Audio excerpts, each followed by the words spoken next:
Hello दोस्तों, जय हिंद, वंदे मातरम। तो मैं फिर से आप सबके सामने एक संधि से संबंधित वीडियो लेकर आया हूं जो है विसर्ग संधि। और आइए जानते हैं विसर्ग संधि क्या होता है और इसके नियम क्या क्या होते हैं। तो आइए देखते हैं विसर्ग संधि। विसर्ग संधि किसे कहते हैं? विसर्ग विसर्ग तो देखते हैं आप सब, जो वर्णों के बगल में जो दो डॉट जो बिंदी लगता है बगल में, उसे ही विसर्ग कहते हैं। लेकिन इसकी परिभाषा देखिए, विसर्ग किसे कहते हैं? विसर्ग के बाद विसर्ग संधि किसे कहते हैं? विसर्ग के बाद स्वर या व्यंजन आने पर, विसर्ग के बाद स्वर या व्यंजन आने पर विसर्ग में जो विकार होता है, विकार मतलब जो परिवर्तन होता है, उसे विसर्ग संधि कहते हैं। विसर्ग के बाद जो स्वर या व्यंजन आने पर जो परिवर्तन होता है, उसे विसर्ग संधि कहते हैं। जैसे देखिए, मनः धन अनुकूलम, ये विसर्ग है, न के बगल में जो विसर्ग है, और यहाँ पर आ गया है यहाँ पर आ गया है अ। तो देखते हैं अ जो आया है, ये स्वर है, ये विसर्ग है, ये दोनों जब जुड़े तो यहाँ ओ हो गया। तो मनः धन अनुकूलम बराबर मनोकूल। तो आप सब देखेंगे अब इसके नियम। आइए इसके नियम देखते हैं। इसका पहला नियम क्या है? इसका पहला नियम है, विसर्ग के पहले यदि अ और बाद में अ अथवा वर्गों के तीसरे, चौथे, पांचवें वर्ण अथवा य र ल व हो तो विसर्ग का ओ हो जाता है। तो हमने इसमें देखा कि विसर्ग के पहले यदि अ और बाद में अ हो अथवा वर्गों के तीसरा, चौथा, पांचवा वर्ण, जो तीसरा, चौथा, पांचवा वर्ण, जैसे कि क वर्ग का तीसरा वर्ण क्या होता है? ग, घ, अंग, ये। और च वर्ण का ज, झ, ये होगा। और ऐसे ही ट वर्ग का प वर्ग का त वर्ग का, इन सब का तीसरा, चौथा, पांचवा वर्ण अथवा य र ल व हो तो विसर्ग का ओ हो जाता है। कैसे? जैसे देखिए, मनः धन अनुकूलम, ये मनः विसर्ग आया, ये अ, या इसमें कहा है अगर स्वर भी आए तो मनः धन अनुकूलम, मनः धन अ तो मनोकूल हो गया, ये तो ये हो गया। लेकिन ये देखिए, अधः धन गति, ये विसर्ग है, ये ग क्या है? क वर्ग का तीसरा वर्ण है, क ख ग तीसरा वर्ण है। तो अधः धन गति, तो अ का क्या हो जाएगा? ओ हो जाएगा। तो यहाँ हो गया क्या? अधोगति। यहाँ देखिए, मनः धन बल, यहाँ विसर्ग है, यहाँ प का तीसरा वर्ण है, तो मनः धन बल। तो विसर्ग और जब ब जुड़ेगा तो क्या होगा? मनोबल। विसर्ग का क्या हो जाएगा? ओ हो जाएगा। तो यहाँ पर हो जाएगा मनोबल। तो ये समझ में आ गया होगा आप सबको कि विसर्ग के पहले यदि अ हो, विसर्ग के पहले यदि अ हो। यहाँ देखिए, जो विसर्ग है इसमें अ है, विसर्ग है, अ है, अर्थात इसमें और कोई मात्रा नहीं है। न में अ ही आएगा, ध में अ आएगा, न में आएगा। और बाद में क्या है? तीसरा वर्ण है या कोई स्वर हो, तो ये जुड़ने पर क्या हो जाता है? ओ हो जाता है। आइए दूसरा नियम देखते हैं। दूसरा नियम क्या है? दूसरा नियम है कि विसर्ग से पहले अ आ को छोड़कर कोई स्वर हो, विसर्ग के पहले आ को छोड़कर कोई स्वर हो और बाद में कोई स्वर हो, और बाद में भी कोई स्वर हो, वर्ग के तीसरे, चौथे, पांचवें वर्ण अथवा य र ल व ह में कोई हो तो विसर्ग का र हो जाता है। ये ध्यान देना है कि अगर विसर्ग के पहले अ या आ नहीं आ रहा है, अ या नहीं हो, अ या को छोड़कर कोई स्वर हो, ठीक है, अ छोड़ कोई भी स्वर हो, और बाद में भी कोई स्वर हो, तो क्या हो जाता है? र हो जाता है। या तो बाद में वर्ग का तीसरा, चौथा, पांचवा वर्ण हो, या य र ल व में से कोई भी हो, तो क्या हो जाएगा? र हो जाएगा। जैसे देखिए उदाहरण में, निह धन आहार, इधर विसर्ग है, और विसर्ग के पहले क्या है? नी, ई का मात्रा है, मतलब क्या है? अ आ नहीं है, ई है। तो ई है, विसर्ग के पहले क्या है? ई है, और विसर्ग के बाद आ है, अर्थात कोई भी स्वर हो, तो क्या हो जाएगा? र हो जाएगा। विसर्ग का क्या हो जाएगा? र हो जाएगा। और जो र होगा इसमें हलंत रहेगा, अर्थात आधा र होगा। तो देखो, निधन आहार बराबर क्या हो गया? निराहार। अब आप पूछेंगे आधा र तो यहाँ पूरा कैसे हो गया? तो यहाँ पूरा क्यों हो गया? क्योंकि ये जो आ था, इससे जुड़ा, तो जब ये जुड़ेगा तो ये पूरा हो जाएगा। जब कोई स्वर जुड़ेगा तो पूरा हो जाएगा, स्वर नहीं रहेगा उसी जगह तो आधा होगा। आइए आगे देखते हैं। इसे देखिए, जैसे निह धन आशा, निह धन आशा, इधर विसर्ग है और विसर्ग में यहाँ आ जुड़ा, कोई भी स्वर हो, विसर्ग के पहले ई है, आ या आ नहीं है, ई है, तो विसर्ग में जब आ जुड़ा तो क्या हो गया, निराशा। क्या हो गया, निराशा, र हो गया। यहाँ देखिए, नी, ये न है, ये न है, नी धन धन, नी धन धन। अभी देखिए यहाँ पे कि जो नी है, न में छोटी की मात्रा है, ये ई, और ये ध है, ठीक है, ये ध है। जब ये जुड़ेगा तो क्या होगा, विसर्ग का र हो जाएगा, लेकिन ये पूरा र नहीं होगा, तो ये हो जाएगा निर्धन। क्या हो जाएगा, सॉरी, तो ये हो जाएगा जो है निर्धन, ये हो जाएगा निर्धन, ये निर्धन, ऐसे।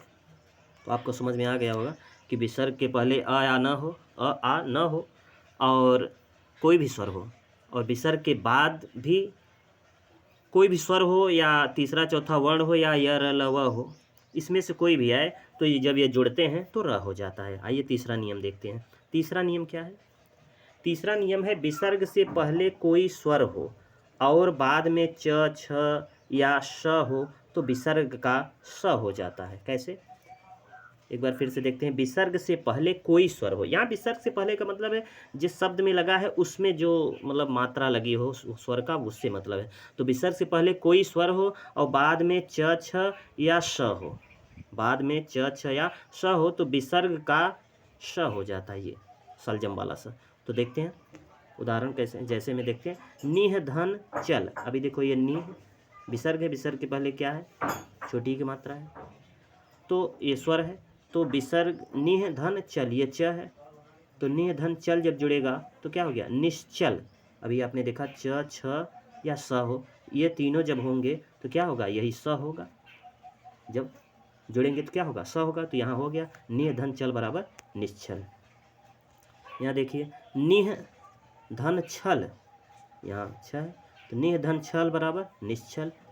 यहाँ देखो दुह धन शासन, दुह धन शासन, तो इसमें एक और स जुड़ जाएगा क्योंकि ये विसर्ग स हो जाएगा, तो दुह धन शासन बराबर दुशासन। आपने देखा कि तीसरे नियम में क्या है, विसर्ग से पहले कोई भी स्वर हो और बाद में च, छ या स हो तो ये जुड़ने पर क्या हो जाता है, स हो जाता है। क्या हो जाता है, स हो जाता है। आइए हम सब चौथा नियम देखते हैं। चौथा नियम क्या है, चौथे नियम में कह रहा है कि विसर्ग के बाद यदि त या स हो, विसर्ग के बाद यदि त या स हो तो विसर्ग स बन जाता है। अभी उसमें बड़ा वाला स था, इसमें छोटा वाला स, लेकिन इसमें एक रीजन ये है, इसमें कह रहा है कि विसर्ग के बाद यदि त या स हो, उसमें क्या था, च, छ, स था, लेकिन इसमें त या स हो तो विसर्ग स हो जाता है। एक बार फिर से देख लीजिए, विसर्ग के बाद यदि त या स हो तो विसर्ग स बन जाता है। तो आइए देखते हैं, जैसे जैसे नमः धन ते, नमः धन ते, ये विसर्ग है, विसर्ग बाद क्या आया, त आया, तो क्या स बन गया। नमः धन ते बराबर नमस्ते, नमः धन ते बराबर नमस्ते। यहाँ देखिए निह धन संतान, तो क्या हो गया, यहाँ विसर्ग का स हो गया, यहाँ निस्संतान हो गया, एक स था एक और स हो गया, अर्थात ऐसे हो गया निस्संतान। ठीक है, ऐसे हो गया निस्संतान। आइए इसके नीचे देखिए, दुह धन साहस, दुह धन साहस, क्या हो गया, विसर्ग का स हो गया, तो यहाँ क्या हो गया, दुस्साहस। क्या हो गया, दुस्साहस हो गया। आइए पांचवा नियम देखते हैं। पांचवा नियम क्या है, पांचवा नियम क्या है, विसर्ग से पहले ई, उ और बाद में क, ख, ट, ठ, प, फ में कोई वर्ण हो तो विसर्ग का श हो जाता है, अर्थात ये मूर्धन्य स हो जाता है, जिसे खटकोड़ वाला स भी बोलते हैं। एक बार फिर से देख लीजिए क्या कर रहा है, विसर्ग से पहले ई, उ, विसर्ग से पहले क्या हो, ई, उ और बाद में क, ख, ट, ठ, प, फ में से कोई वर्ण हो तो विसर्ग का खटकोड़ वाला स हो जाता है। आइए देखते हैं। अभी देखो इसमें क्या है, निह धन कलंक, निह ये ई है, इसमें देखो ई और उ कहा था, तो निह धन कलंक, और यहाँ क, ख में क आया है, निह धन कलंक जब जुड़ेगा तो क्या हो जाएगा, विसर्ग का क्या हो जाएगा, ये वाला स हो जाएगा। निह धन कलंक बराबर निष्कलंक, क्या हो गया, इसमें निष्कलंक हो गया। दूसरा देखो चतुह धन पाद, चतुह धन पाद, ये वाला उ है, त में उ है, तो निह धन इस विसर्ग यहाँ प है, इसमें प था, तो चतुः धन पाद, ये जब जुड़ा क्या हो गया, चतुष्पाद हो गया। तीसरा देखिए निह धन फल, निह धन फल, यहाँ विसर्ग है, यहाँ फ है, फ इसमें था, तो निह धन फल जब ये जुड़ेगा तो खटकोड़ वाला स हो जाएगा, तो ये हो जाएगा निष्फल। आगे देखते हैं छठा नियम। तो छठा नियम क्या है, विसर्ग से पहले, विसर्ग से पहले अ आ हो और बाद में कोई भिन्न स्वर हो, विसर्ग का लोप हो जाता है। इसमें क्या कह रहा है कि अगर विसर्ग से पहले अ आ हो और बाद में कोई भिन्न स्वर हो, मतलब आ छोड़कर कोई भी स्वर हो, तो क्या हो जाता है, विसर्ग का लोप हो जाता है, अर्थात विसर्ग क्या होता है, हट जाता है वहाँ से। तो इधर देखिए निह धन रोग, यहाँ विसर्ग है, यहाँ ओ है, यहाँ ई है, तो यहाँ पर जो ओ स्वर आया है, तो इसमें कहा है अ या छोड़कर कोई भी स्वर आया है, तो क्या हो गया, विसर्ग का लोप हो गया, यहाँ से हट गया और बन गया क्या, निरोग। निह धन रोग बराबर निरोगः, निह धन रोग बराबर निरोगः। इसी प्रकार इसमें भी है निह धन रस, निह धन रस क्या हो गया, नीरस, निह धन रस बराबर क्या हो गया, नीरस। आगे सातवां देखते हैं, सातवां नियम क्या है, विसर्ग के बाद क ख अथवा, विसर्ग के बाद क ख अथवा प फ होने पर विसर्ग में कोई परिवर्तन नहीं होता है। इस नियम को बहुत ही आसानी से समझिए, विसर्ग के बाद क ख हो अथवा प फ होने पर विसर्ग में कोई परिवर्तन नहीं होता। जैसे कि एक देख लीजिए अंतःकरण, यहाँ विसर्ग है, विसर्ग के बाद आया क और ये कोई नहीं, जैसा है वैसा ही वहाँ पर रख दिया जाएगा अंतःकरण, बस उसमें से प्लस हटा दिया जाएगा। बाकी अगर ये एकदम से ध्यान रखिए, अगर विसर्ग बाद क ख या प फ आता है तो संधि के बाद कोई परिवर्तन नहीं होगा। ये रहा आपका जो है विसर्ग का 7 नियम, जो अक्सर जो है पूछे जाते हैं या एग्जाम में प्रयोग किए जाते हैं। तो यदि वीडियो अच्छा लगा हो तो लाइक करें, शेयर करें और सब्सक्राइब करें। वीडियो देखने के लिए धन्यवाद।